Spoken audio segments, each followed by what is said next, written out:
Hi, this is Judy with another 2-minute tutorial on how to make this darling door banner or wall hanging or whatever you want to call it using a panel. Start by cutting your panel the size you want it to be. Measure the lower edge of your panel. Decide how long you want the lower triangle to be. Cut a rectangle the same length as the lower edge of your panel by the depth of your triangle. Stitch a 1/4 inch seam along the edge, combining your colored fabric to your panel.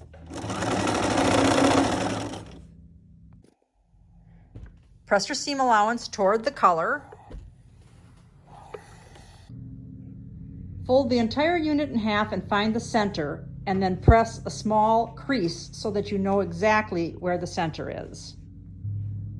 Once your center is marked, line up the lower corner with the center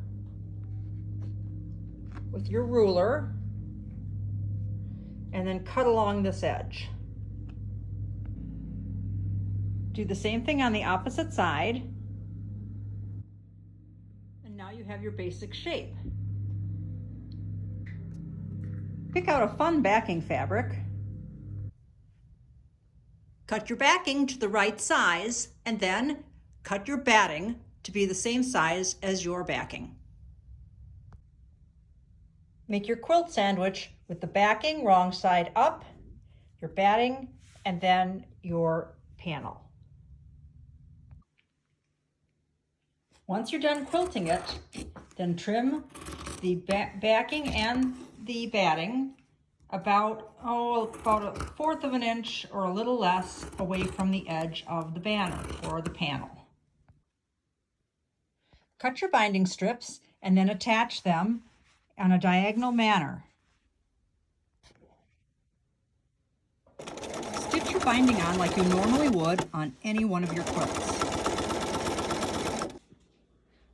Display your panel-made door banner with pride on any door or wall.